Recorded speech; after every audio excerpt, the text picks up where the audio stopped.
नमस्कार, टैक्स गुरु में आपका स्वागत है। जी हाँ, आपको पता है ना कौन सा महीना है? जी हाँ, जून का महीना है और इस बार जून का महीना थोड़ा सा जटिल है। ये क्यों जटिल है और इस जटिलता से कैसे निपटें और टैक्स पेयर्स को कैसे सावधानी बरतनी चाहिए, इन सारे मुद्दों पर हम बातचीत करेंगे इस खास शो में। और हमारे साथ होंगे टैक्स एक्सपर्ट शरद कोहली साहब, जो आपके सारे सवालों के जवाब भी देंगे। क्योंकि शरद कोहली साहब है तो मान के चलिए जवाब काफ़ी सरल होगा और रोचक तरीके से होगा। इससे पहले कि सवाल जवाब का सिलसिला शुरू करें, टैक्स गुरु के बाकी चीज़ों को शुरू करें, बता दूं कि आखिर अगले आधे घंटे तक ये शो देखना आपके लिए क्यों ज़रूरी है। क्योंकि इस शो में हम बताने वाले हैं 30 जून तक आपको निपटाने होंगे रिटर्न फाइलिंग से लेकर आधार पैन लिंकिंग तक समेत 8 जरूरी काम, वरना हो सकता है भारी नुकसान। नील जीएसटी कारोबारियों की लेट फी माफ, आप रिटर्न फाइल करने के लिए क्या करना होगा इन कारोबारियों को। अगर लॉकडाउन के दौरान आपका डिजिटल सिग्नेचर सर्टिफिकेट हो गया एक्सपायर और आप नहीं कर पाए रेन्यू, तो भी क्या फाइल कर पाएंगे जीएसटी रिटर्न। इन सारे मुद्दों पर हम बातचीत करेंगे, लेकिन सबसे पहले महत्वपूर्ण मुद्दा जो कि शो के शुरुआत में आपको बताया था मैंने, वह है जून का महीना। इस बार सरकार ने थोड़ा सा बदलाव किया था टैक्स फाइलिंग के नियमों को लेकर के। तो सबसे पहले कोहली साहब ये बताइए हमारे दर्शकों को कि इस बार जून के महीना क्यों ज्यादा जरूरी है बाकी साल के जून के महीनों से टैक्स पेयर के लिहाज से। जो बहुत मशहूर पैन और आधार की जो आपस में, मैं ना उसको लक्ष्मण आपस में शादी कहता हूं, लिंकिंग बोलते हैं। वो लिंकिंग, वो शादी 8 बार टल चुकी है। उसकी 30 जून अब अगली लास्ट डेट है। तो साहब मत भूलिए 30 जून तक अपने पैन और आधार को लिंक करना अनिवार्य है। आपको याद होगा इन्वेस्टमेंट जो आप 31 मार्च तक करते थे, हमने पहले भी शो में बताया था, फिर बता देते हैं कि उसकी 30 जून अब लास्ट डेट है। मतलब 30 जून तक अगर आप इन्वेस्टमेंट करेंगे तो वो आपकी पिछले वाले फाइनेंशियल ईयर में गिनी जाएगी। आपकी मर्जी से इस रिटर्न फॉर्म में आपको इस बात का जिक्र भी करना है। उसके बाद अगर हम आए, इन्वेस्टमेंट हो गया, पैन आधार, रिवाइज रिटर्न और बिलेटेड रिटर्न, उसकी 31 मार्च लास्ट डेट थी। अगर वो डेट आप चूक चुके हैं तो उस रिटर्न की डेट भी 30 जून आपको दी जा रही है। इसके अलावा अगर हम आगे चलें तो फॉर्म 16 जिसकी इशू करने की लास्ट डेट 15 जून होती है लक्ष्मण, वो 15 जून भी अब बढ़ा के, क्योंकि बहुत सारे जो कंपनीज हैं, एम्प्लॉयर्स हैं, वो काम ठीक से नहीं कर पा रहे थे, लॉकडाउन था, कुछ ने आंशिक रूप से काम किया, तो वो फॉर्म 16 भी अब आप इशू कर सकते हैं 30 जून तक। आगे चलें, अगर हम थोड़ा टैक्स से हट के बात करें तो पीपीएफ और सुकन्या समृद्धि योजना जो है, इन दो में अगर आपका अकाउंट है तो 31 मार्च तक अगर आपको कुछ मैंडेटरी डिपॉजिट कराना होता है इन अकाउंट्स में, अगर आपने वो 31 मार्च तक मिस किया है तो आपके पास 30 जून तक का समय है। और अगर इसी पीपीएफ और सुकन्या समृद्धि, मान लीजिए आपको एक्सटेंड कराना था, आपकी मयाद जो है वो पूरी हो चुकी है, जो टर्म पूरा हो चुका है, तो उसके लिए भी आपको 30 जून तक का टाइम दिया जाता है। थोड़ा सा और आगे चले तो उसमें यह देखना है कि 15G और 15H जो आप फॉर्म फाइल करते थे कंसेशनल या नो टैक्स डिडक्शन के लिए, 19-20 फाइनेंशियल ईयर 19-20 का अगर 15H 15G आपका, वो अब 30 जून तक वैलिड रहने वाला है। मुझे लगता है और कि कोहली साहब बहुत सारी तो चीजें हैं जिसका आपको ध्यान रखना होगा।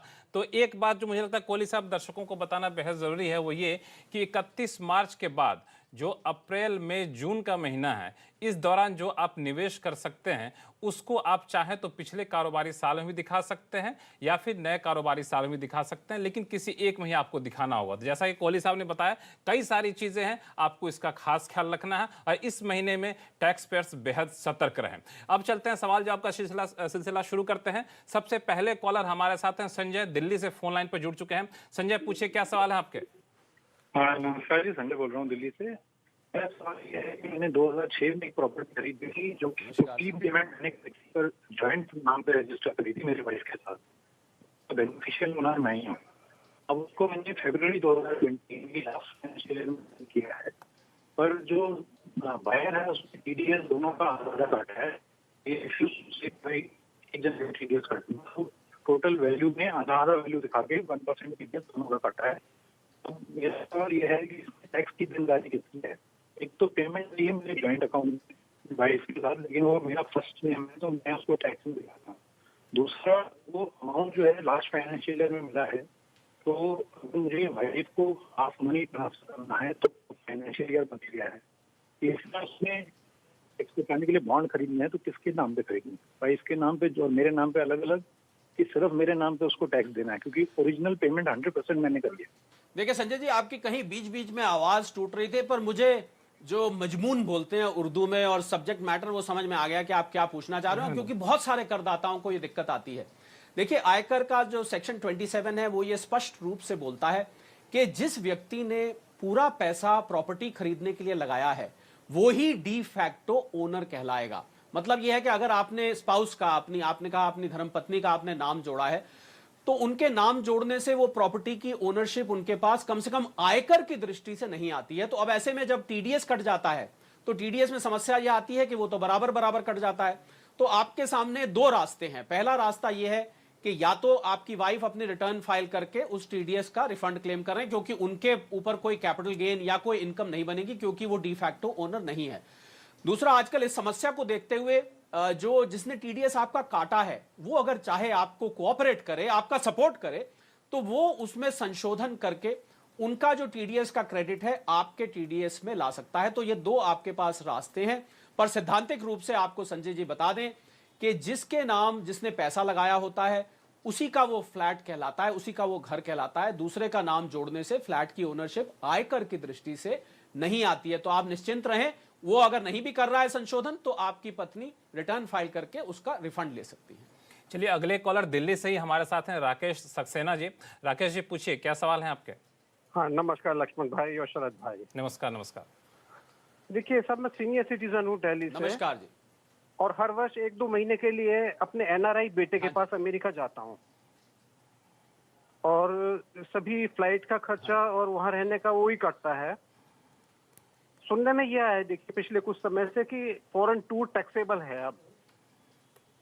तो मेरा प्रश्न ये है कि मेरे केस में क्या टैक्सेबिलिटी होगी, और जैसे मैं ITR 2 फाइल करता हूँ तो इसे कहाँ कौन से कॉलम में दिखाना होगा।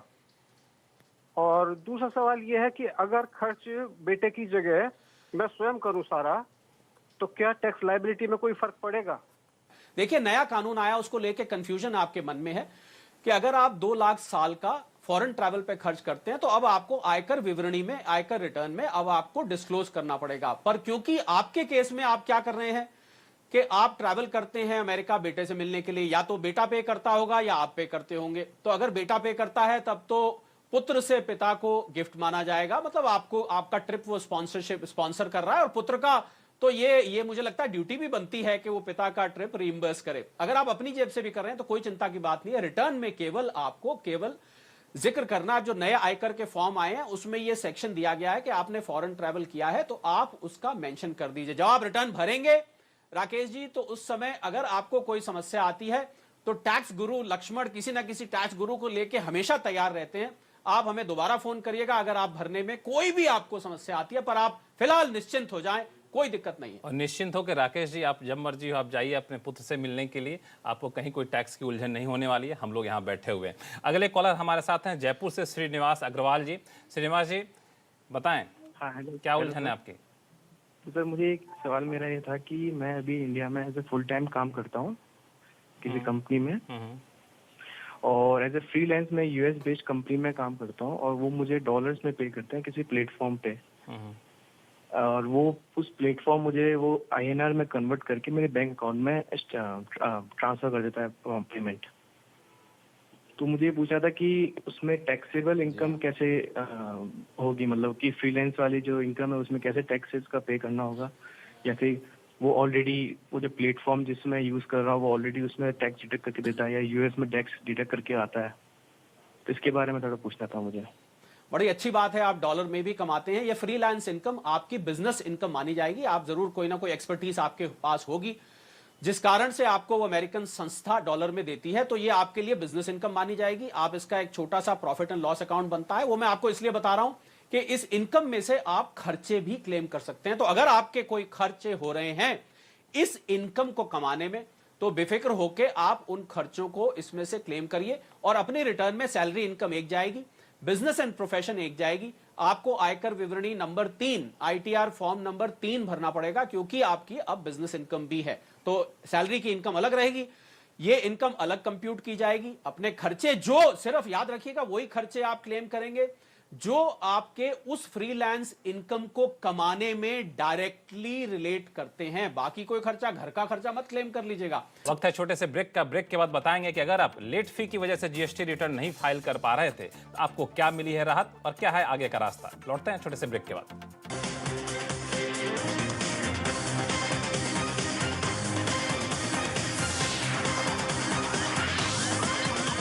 ब्रेक के बाद एक बार फिर से आपका स्वागत है टैक्स गुरु में। अगले कॉलर हमारे साथ जुड़ गए हैं लखनऊ से एमसी शुक्ला जी। शुक्ला जी पूछिए, क्या पूछना चाहते हैं? मुझे फाइनेंशियल ईयर 2019-20 में 7,70,000 रुपया का पेंशन और एरियर मिला हुआ था। उसमें 3,60,000 करंट ईयर का पेंशन था, 4,10,000 रुपया एरियर मिला था 18-19 फाइनेंशियल ईयर का। हेलो, हाँ आप पूछते जाइए, क्या पूछना चाहते हैं? हाँ, तो मुझे ये हाँ जी, जानना था आवाज आ रही है। कि जो मुझे पेंशन एरियर मिला था 4,10,000 का, उसमें से 50,000 रुपया मेरी पेंशन जो 58 से 60 साल की ईपीएफओ से मिलती थी, उसको उन्होंने एडजस्ट करने के लिए पेंशन एरियर से काटने बजाय पेंशन जो कंप्यूटेशन का मिला था अमाउंट उससे काटा उन्होंने। तो ये क्या उससे कटना चाहिए या पेंशन एरिया जो मिला उससे कटना चाहिए? दूसरा 89(1) में क्या बेनिफिट मिलेगा मुझे? जी हाँ, देखिए शुक्ला जी, आपने जो सवाल पूछा है, मैं जब आप बोल रहे थे तो मैं फिगर्स को नोट करने की कोशिश कर रहा था कि मैं कैलकुलेट करके आपको बता दूं, पर मैं आपको सैद्धांतिक रूप से बताता हूं क्योंकि कुछ आंकड़े उसमें आपको और जुटाने पड़ेंगे अगर आप चाहते हैं कि हम टैक्स गुरु के माध्यम से आपका पूरा का पूरा टैक्स कैलकुलेट करके दे दे 89(1) के रिलीफ के बाद। पहली बात तो जो 89(1) का रिलीफ है उसके लिए शुक्ला जी मुझे जिस साल का आपका एरियर मिला था उस साल की भी, क्योंकि उसका फॉर्मूला कुछ इस प्रकार का है कि मुझे उस साल की सारी इनकम की डिटेल्स चाहिए, मुझे आपकी इन्वेस्टमेंट की डिटेल्स भी चाहिए होंगी। उसके अलावा आपको पता होगा 89(1) में जो रिलीफ मिलता है उसके लिए फॉर्म 10E आपको फाइल करना पड़ता है, और एक 10(10A) एक सेक्शन है जिसके अंतर्गत कम्यूटेड पेंशन पे एग्जेम्पशन भी मिलती है। तो अगर कोई सरकारी मुलाजिम है, सरकारी एम्प्लॉय है, तो उसके लिए तो कम्यूटेड पेंशन पूरी माफ है, और अगर प्राइवेट एम्प्लॉय है तो उसको अगर ग्रेचुटी नहीं मिल रही है तो 1/3 ग्रेचुटी नहीं मिल रही है तो हाफ एग्जेम्प्ट हो जाती है, मिल रही है तो 1/3 हो जाती है। तो आप देख रहे हैं कितनी सारी चीजें उसमें चाहिए। तो आपको मैंने सैद्धांतिक रूप से बता दिया। आप अगर हमें फिर फोन करके दोबारा ये डेटा इकट्ठा करके दें तो हम आपके लिए कैलकुलेट भी कर देंगे। सारे सवाल थे इनकम टैक्स से जुड़े हुए, और अब बारी है जीएसटी से जुड़े सवालों के जवाब देने के लिए।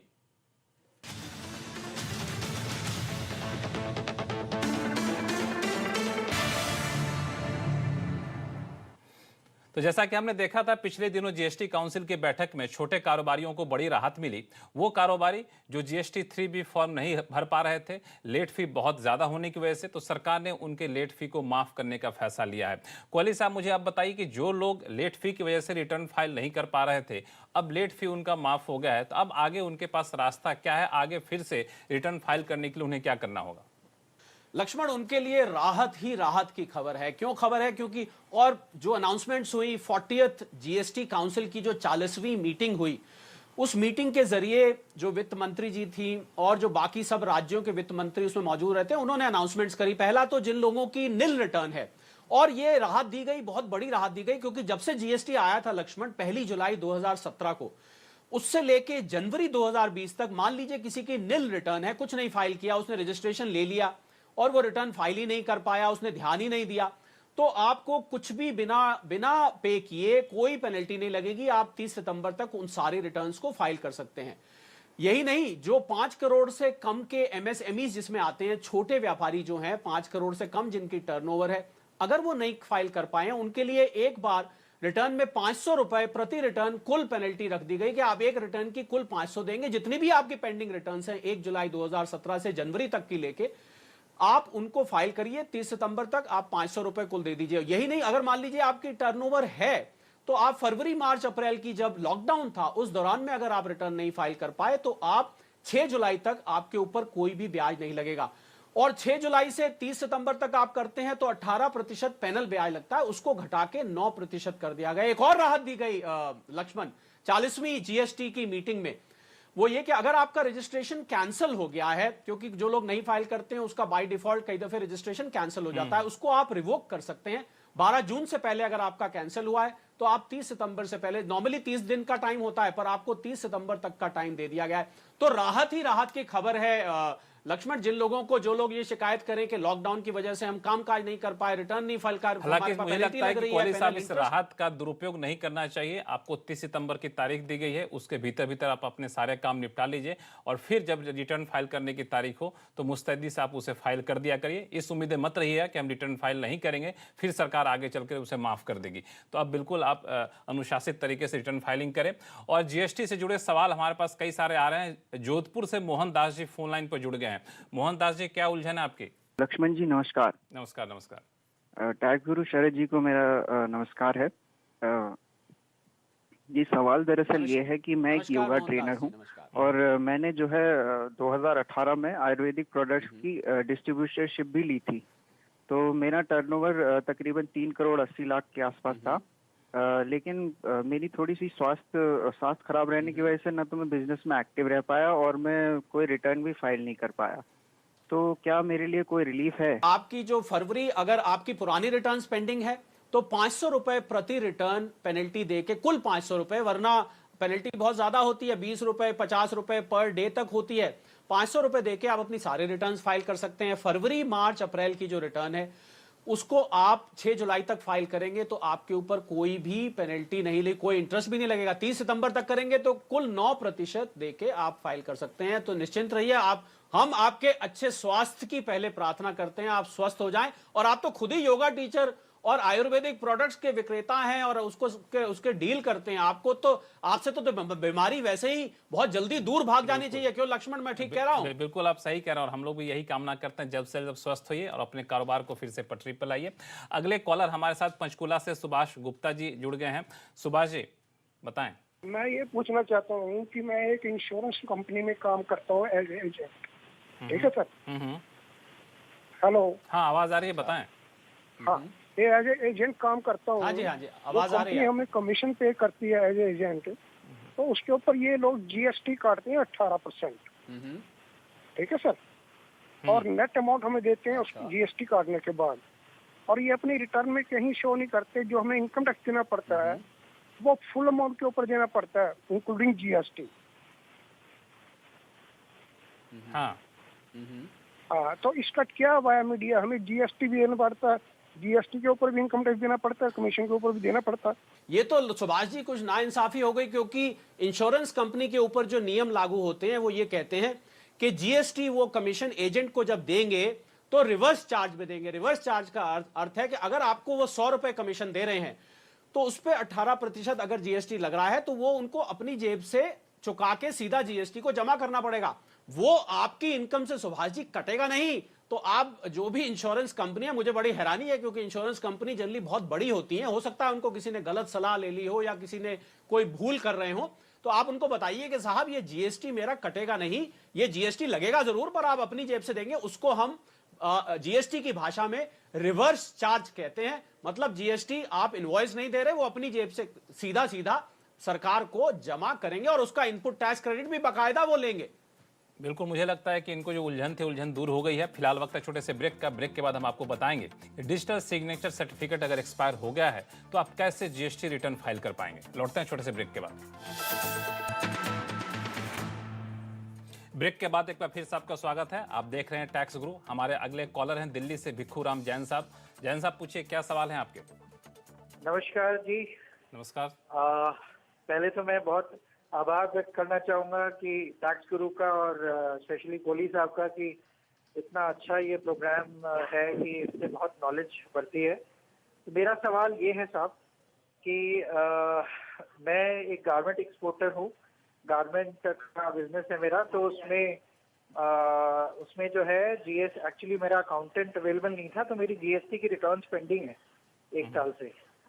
तो पहले तो ये कि अगर हम अभी रिटर्न फाइल करते हैं तो क्या पेनल्टी लगेगी, और दूसरा ये कि मेरी डीएसटी भी एक्सपायर हो गई है क्योंकि हमारी प्राइवेट लिमिटेड कंपनी है तो वो डीएसटी से फाइल होती है रिटर्न। तो अब डीएससी एक्सपायर हो गई है और डीएससी बनाने वाले भी अवेलेबल नहीं हो पा रहे हैं, तो क्या मेरी रिटर्न फाइल हो पाएगी और होगी तो कितनी पेनल्टी रहेगी? जी भिकुराम जी, पहले बहुत बहुत धन्यवाद आपका। आपको कार्यक्रम पसंद आता है, हम उसको नतमस्तक होकर स्वीकार करते हैं। दूसरी बात, आपकी जो रिटर्न आपने कहा कि अकाउंटेंट बीमार होने की वजह से या अनुपलब्ध होने की वजह से वो आप नहीं कर पाए हैं, तो जैसा कि अभी हमने बताया था कि अगर आपकी टर्नओवर है तो कुल 500 रुपए प्रति रिटर्न पेनल्टी देके पुरानी रिटर्न आप फाइल कर सकते हैं। फरवरी, मार्च, अप्रैल की है तो 6 जुलाई तक आप बिना इंटरेस्ट दिए फाइल कर सकते हैं। 30 सितंबर तक आप 9% देके फाइल कर सकते हैं।